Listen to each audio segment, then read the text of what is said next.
Hey guys, this is Squiddyvon, and welcome back to .GameTV. In this video, we'll be continuing my full breakdown of the Starfield gameplay shown at Microsoft's Xbox June showcase, with part 4 showing the character creation and RPG elements shown in the game thus far. Make sure to check out the first 3 parts in this series. I've made a playlist on my channel page so you can easily watch them all in one shot. Also, make sure you're subscribed to the channel so you don't miss the remaining parts of my full breakdown series and tons of other Starfield content. Okay, so let's dive in. Coming from Fallout 4 and 76, a lot of fans were pleading with Bethesda to get back to the hardcore RPG mechanics that got fans to fall in love with the studio in the first place, and I've got to say, it looks like Bethesda has delivered on a huge scale. From what we've seen in the gameplay trailer, it looks like the game will open with our player working for the Argos Extractors, a mining company, mining for either resources or maybe even the artifacts tied to the main storyline. We really don't know. But at some point during this first initial mission, it looks like our employee record will serve as the character creation screen, and at first glance I really like it. It's nice and clean. We can also see here that what we select during the character creation can be changed later in the game. You can see this small note says biometric customizations can be changed later by visiting a genetics facility, which is a nice way to tie this feature into the game. Always nice to be able to go back and tune things later, especially when it comes to modding down the line. For body customizations, we can choose body types with slider mechanics to change different elements of how our characters look. You can change skin tone and even walk style.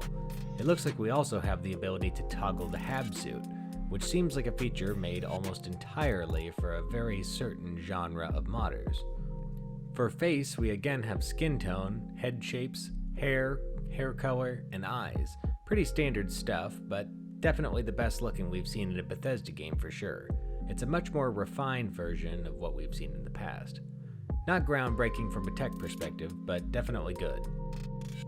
The background selection looks incredibly diverse, with around 20 selectable options including Beast Hunter, Bouncer, Bounty Hunter, Chef, Combat Medic, Cyber Runner, Cyberneticist, Diplomat, Explorer, Gangster, Homesteader, Industrialist, Long Hauler, Pilgrim, Professor, and Ronin.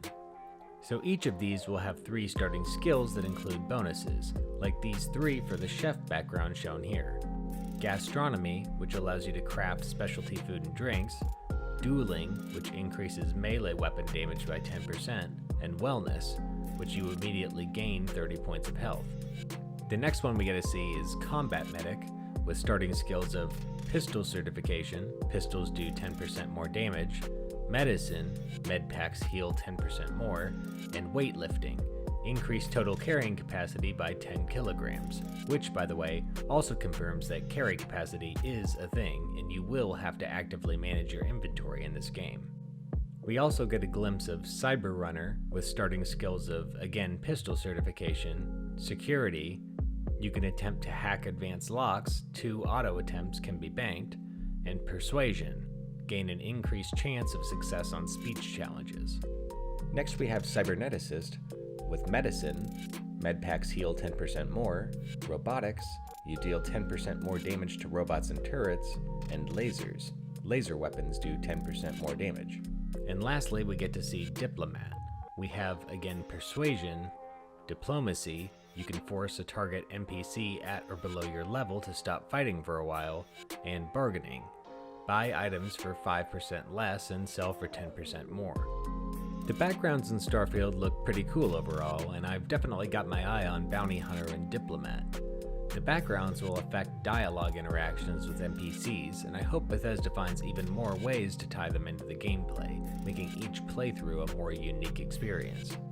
We also get to choose 3 specific traits that will affect our character as well, with advantages and disadvantages, which I absolutely love. We have Alien DNA, Empath, Extrovert, Freestar Collective Settler, Introvert, Kid Stuff, Neon Street Rat, Raised Enlightened, Raised Universal, Serpent's Embrace, Spaced, Starter Home, Taskmaster, Terra Firma, United Colonies Native, and Unwanted Hero. And there are at least a few more to choose from as well. The customization here is crazy, and it feels like the replayability of this game is going to be top notch. For the introvert trait, it says, you really need your time alone. You have more endurance when adventuring alone, but less when adventuring with other human companions. For kid stuff, your parents are alive and well, and you can visit them at their home, but 10% of all the money you earn is deducted automatically and sent to them. This one is interesting, as I'm curious to see what advantage is worth losing 10% of all the money you earn throughout the game. For Neon Street Rat, you grew up on the main streets of Neon, and you gain access to special dialogue options and better rewards from some missions on Neon. Crime bounty by other factions is greatly increased, and this also confirms that crime and bounty will be a system in the game. I've got to say, the list of random mechanics in this game is growing fast, and we're not even close to done yet. For Raised Enlightened, you grew up as a member of the Enlightened. You gain a significant discount at the Organization store, but lose access to the Sanctum Universum store. For Raised Universal, you grew up as a member of the Sanctum Universum. You gain a significant discount at the Church store, but lose access to the Enlightened store. So there are even opposing religious factions in the game that can influence how your character interacts with the world. For Serpent's Embrace, you grew up worshipping the Great Serpent. Grab jumping provides a temporary boost of health and endurance, but health and endurance are lowered if you don't continue jumping regularly, like an addiction. For Spaced, your body has become acclimated to space. Health and endurance are increased when in space, but decreased when on the surface, terra firma being the opposite perk. Starter Home lets you have your own small house on a peaceful little moon, but it comes with a 50,000 credit mortgage with Galbank. This one also makes me think that other houses will be available for purchase in Starfield on all sorts of other worlds. It might also be the most excited I've ever been for a mortgage payment.